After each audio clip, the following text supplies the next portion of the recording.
Then, while the dumbfounded multitude watched the last auxiliaries leave the esplanade with Jesus securely in their protection, a young scribe pointed to Pilate and cried, "Crucify him."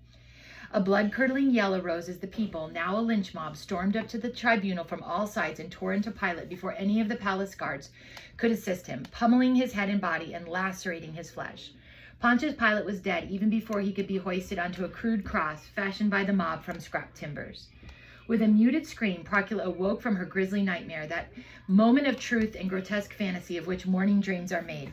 Shouts from the crowd had in fact penetrated the palace, and her fears had supplied the framework in which to arrange those shouts. Overcome with relief, she summoned an attendant to ask where her husband was. Learning of the trial in progress, she was alarmed once again. Go sit on the bed. Ever since the notice of Jesus' arrest was delivered to the palace, Procula had intuited, thought that Pilate would eventually have to hear the case, since capital charges were involved. But she had not imagined the trial would take place that soon. Now her dream took on prophetic dimension, the usual posture for Roman dreams. Every school child in the Mediterranean knew about Calpurnia's dream of Caesar's torn and bloody toga on the night before his assassination in the Senate house. In anxiety, Procula called for a wax tablet and quickly scribbled this warning. Procula to Pilate, keep your guard closely about you and have nothing to do with that innocent man, for I have suffered much today in a dream because of him. Sitting on the dais in front of the palace, Pilate had finally found a solution to his judicial quandary, one prompted by the Jewish calendar itself. Since it was his custom each Passover to release one prisoner chosen by the people, he now reminded the multitude of the annual festival amnesty. But instead of allowing unlimited free choice of candidates for pardon, he narrowed the selection to just two. Whom do you want me to release? He asked. Jesus Barabbas or Jesus of Nazareth? Momentarily, the throng seemed to hold its breath. Then it broke into a bubbling cauldron of contention, for Pilate's alternatives had been cleverly chosen. Against the controversial Jesus, he had pitted one who had been guilty beyond all controversy, a notorious public enemy. Pilate had calculated that the present hatred of Jesus would be far outbalanced by public dread at having a murdering insurrectionist turned loose in Jerusalem. All the people would never want to forgo the Barabbas show trial. Also, the people would never want to forgo the Barabbas show trial. The prosecution huddled for strategy, then sent messengers throughout the crowd. At this point, Procula's message was delivered to Pilate. Recognizing his wife's handwriting, he almost cast it aside as nothing more than a housewifely note, which should not have bothered him at such a time. But since it was brief, he read it. A strange message, he thought, though Pilate placed little credence in dreams. Perhaps Procula was ill. At any rate, the warning could hardly apply, since he was well guarded, and he quite unavoidably did indeed have something to do with that innocent man, even if he agreed with his wife's own, albeit unsolicited, verdict on Jesus. Well, which of the two Jesuses shall I release to you? He called out, now quite sure of victory, the Nazarene or Barabbas? A great, almost unified cry arose, Barabbas! Barabbas! A few lone voices called the Nazarene, but they were hopelessly drowned out by the majority of the crowd, which took up the name of the public enemy as a near war chant. Now it was Pilate's turn to be dumbfounded. The prosecutors had done their work well. In the interval, which Pilate had interpreted as confusion, they had marshaled the crowd through couriers who persuaded the people in the name of the great Sanhedrin to demand the release of Barabbas instead of Jesus. Theologically, they said, the crime of the Messiah, so-called, was far more serious than anything Barabbas had committed. Bewildered, Pilate finally found his tongue. Then what am I to do with Jesus of Nazareth? Again, the great voice cried out, Let him be crucified! Why? What evil has he done? They shouted all the louder, Away with him! Give us Barabbas! Crucify him! Stung by the intransigence, Pilate challenged again. Why? For what crime? I have not found him guilty of any capital offense. I will therefore flog him and then free him. Amid further shouts for a death sentence, Pilate had Jesus brought inside the palace courtyard for scourging. The captain of the troops, who had been keeping an eye on the crowd from inside the praetorium, now barked a command to his auxiliaries. They gathered around the prisoner, stripped him, and administered the fustigatio, the Roman flogging which punished someone as a warning against further wrongdoing. It was lighter than the severe scourging which preceded capital punishment. Pilate witnessed the scene, half hoping that the stripes would bring Jesus sufficiently to his senses to make a better defense of himself. Playing on human behavior, he also intended the scourging to win the people's sympathy for the accused. Then it came time for a Roman magistrate to turn his back on a prisoner's punishment while the soldiers played their games of mockery with him. a barbaric custom which Rome had not shaken off from her ancient past. The only charge against Jesus which had registered with the troops was the claim that this unlikely figure should be a king in any sense, and of the Jews in particular. As anti-Semites, they found the idea doubly humorous. So their mockery focused on this theme. A sneering centurion who had located a purple lictor's mantle draped it around Jesus' shoulders, and his men broke into lusty laughter. One hulking veteran with fat calluses covering his hands tore out several branches from thorn bushes growing in the courtyard and braided those into a prickly crown, which he solemnly planted on Jesus' head in a sham coronation. A reed shoved into his right hand as a scepter completed the royal ensemble. The whole rowdy company of troops now fell on their knees and jeeringly saluted him. "Hail, King of the Jews!" Then one by one they filed to do him honor, slapping his cheeks and spitting in his face. When Jesus refused to hold the reed and dropped it, the centurion picked it up and used it to beat the crown of thorns into his scalp. Bleeding from scourge and thorn, Jesus said nothing. Pilate reappeared in the courtyard and halted the mock homage. Then he led Jesus out into the tribunal and exhibited him to the multitude. "Here he is," said Pilate. "I bring him out to let you know that I find no crime in him. But this scourging had punished him for his offending you. Look at him. You charged him with claiming to be king. Well, here's your king, wearing the purple but crowned with thorns." The soldiers started laughing, and Pilate encouraged it, hoping that mockery might slake the crowd's thirst for blood. Can we each have a granola bar? Yeah, but not upstairs, please. It was one thing to demand execution of a healthy and unharmed prisoner, quite another to insist on it for defense. Wait a minute, what are you doing? This is for readings. No. Is that what she said to do? Well, I was going to ask you. No, give it back to Theo. We need the phone. They need it. Okay. Pilate reappeared in the courtyard and halted the mock homage. Then he led Jesus, here, read with me, out to the tribunal and exhibited him to the multitude. "Here he is," said Pilate. "I bring him out to let you know that I find no crime in him. But his scourging had punished him for offending you. Look at him. You charged him with claiming to be a king. Well, here is your king, wearing the purple but crowned with thorns." The soldiers started laughing, and Pilate encouraged it, hoping that mockery might slake the crowd's thirst for blood. It was one thing to demand execution of a healthy and unharmed prisoner, quite another to insist on it for a defenseless, beaten, and ridiculed wretch. "Behold the man," said Pilate in a tone of condescending compassion. "Crucify, crucify," the chief priests and the elders exclaimed. At first, the shouting came only from the comparatively small knot of prosecutors below the tribunal, since some sympathy for the beaten Jesus had been generated in the mass assembly. But soon more and more took up the chant, and the general mood was once again galvanized for condemning Jesus. Pilate was losing his patience. "You crucify him," he snarled. "Take him and crucify him yourselves, for I found no case against him." This invitation went begging, of course, for it was merely angry sarcasm. At this point, Pilate was preparing to announce final acquittal and the closing of court. The chief priest took quick counsel. Then Caiaphas walked up to the tribunal and spoke with Pilate face to face. "We have a law, honorable prefect, and according to our law, this man ought to die, because he has claimed to be the Son of God." "The Son of God?" asked Pilate, plainly disturbed, but also irritated. "Yes, this is the greatest offense in Hebrew law, the worst blasphemy."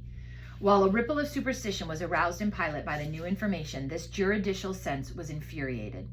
The prosecution was introducing an entirely new charge, a religious one, which was apparently unrelated to the previous political indictments.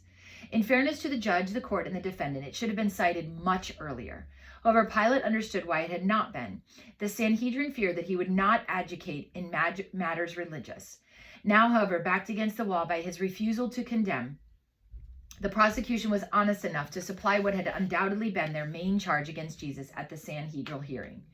Scowling at the plaintiffs, Pilate finally grumbled. "This is an entirely new charge. You should have raised it while I called for accusations at the start of the trial. Now I'll have to hold a private hearing on this alleged claim to be Son of God." With that, Pilate had Jesus brought back into the palace. A claim to divinity was always a bit unnerving for Romans.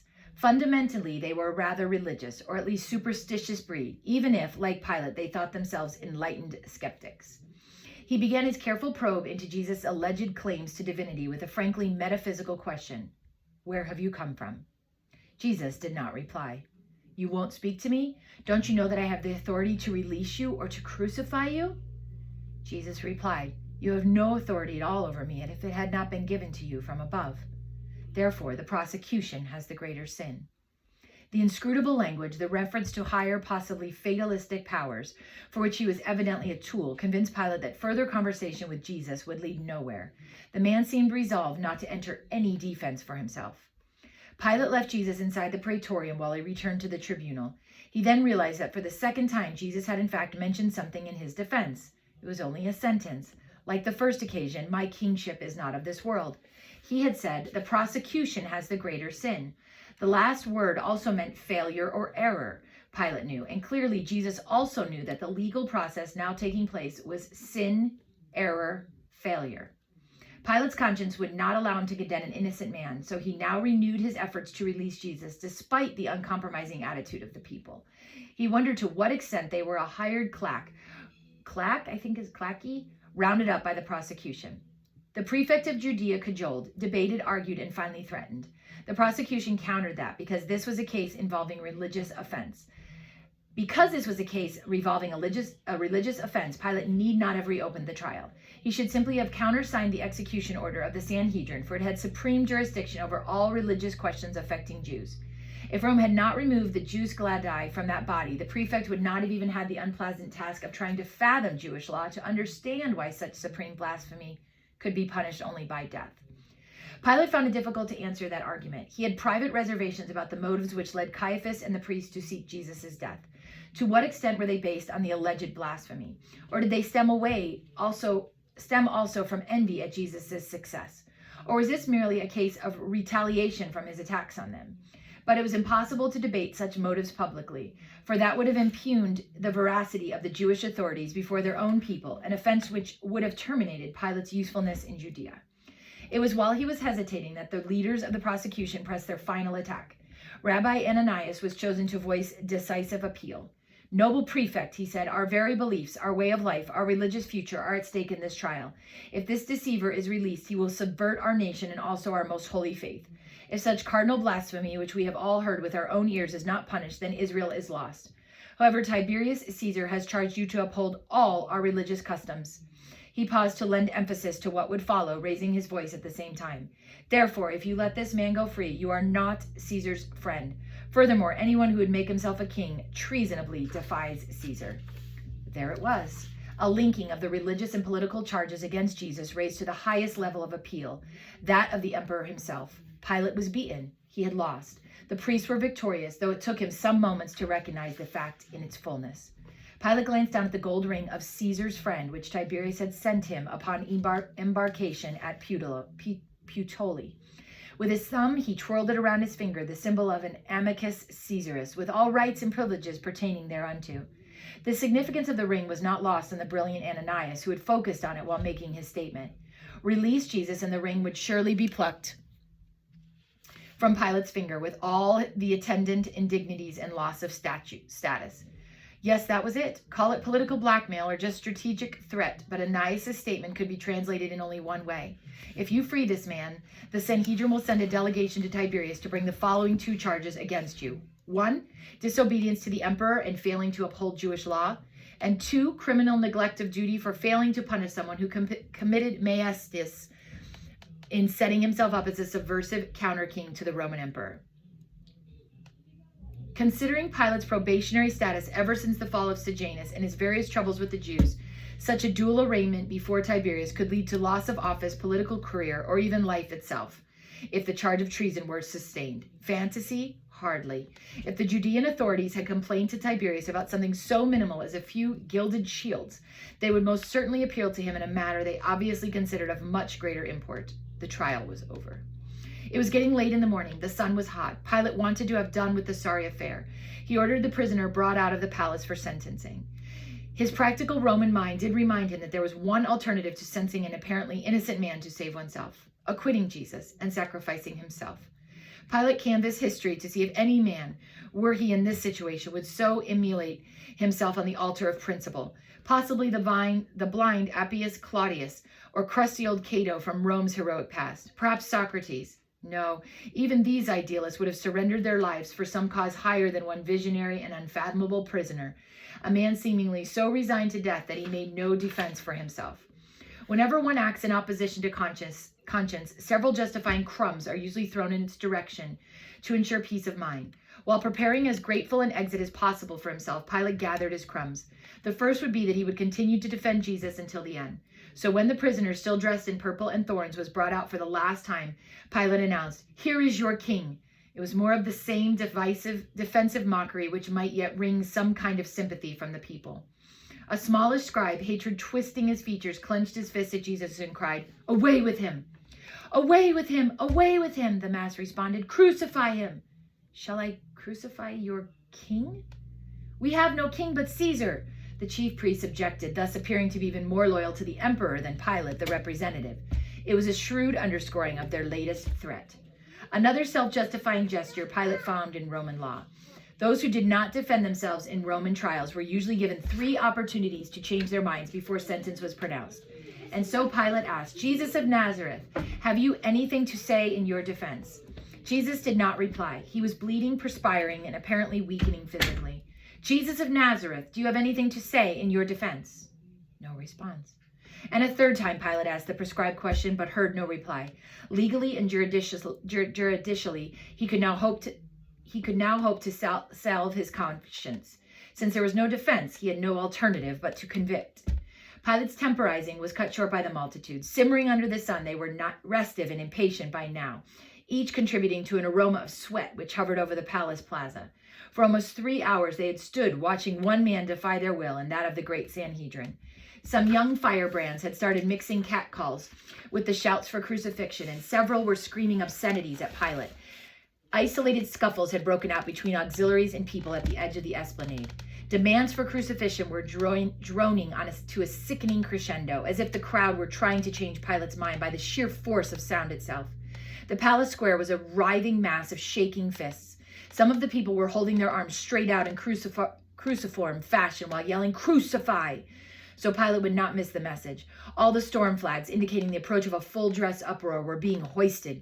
Pilate eyed his troops. At that moment, he did not feel he could take another riot, so he waved his arms overhead to silence the tumult, as indication that he was finally ready to pass sentence.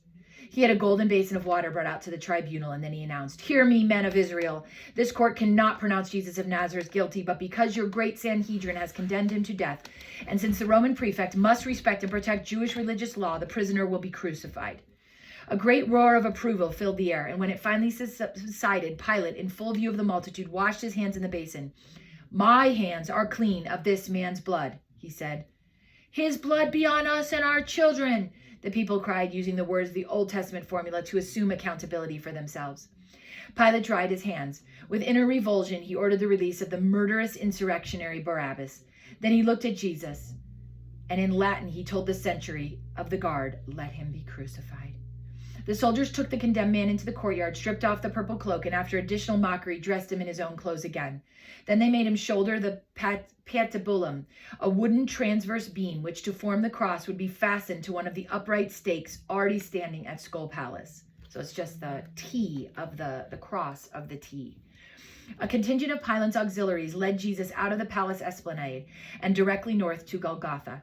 2 convicted bandits, whose sentencing had been postponed to that morning, were also marched in that procession of death, since Pilate's execution detail preferred handling all distasteful crucifixion cases at the same time. The route out to the lethal Hillcock, just beyond the northwestern walls of Jerusalem, was clogged with people lining the streets. Many were part of the crowd which had called for Jesus' condemnation, and they lavished ridicule and derision on him. But some were admirers or followers of the condemned who commiserated his fate. Most of them had learned of the trial only after it was over. Clearly, Jesus' enemies had been organized. His friends had not. Fear of a Galilean-style political rebellion under his aegis had proved a fantasy. In fact, the only finger in all Jerusalem raised in Jesus' behalf was unintentional. Halfway to Golgotha, he stumbled under the weight of his crossbeam. The execution squad cursed him for his clumsiness, then compelled a broad-shouldered bystander named Simon from Cyrene in North Africa to carry the beam for him. A courier from Pilate ran to catch up with the procession before it reached Golgotha. He bore the titulus or inscription which had to be carried before a condemned man to identify him and the cause for his execution. The sign would then be affixed to the cross. Written with gypsum on a wooden board, the titulus was spelled out in Latin, Hebrew, and Greek, so that nearly everyone would be able to read, "Jesus of Nazareth, the King of the Jews."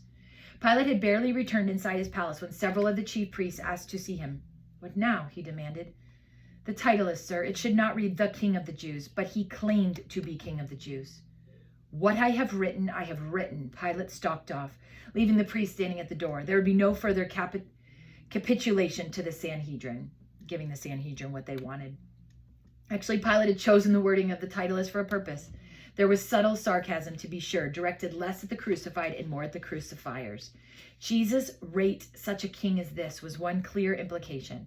Jews rate such a king as this was one clear implication. But there was also a legal consideration. For the record, Pilate wanted a solid reason for conviction. Crucifixion would not be an appropriate Roman punishment for the purely Jewish crime of blasphemy, but it was perfectly proper for high treason perpetrated by a self-styled king.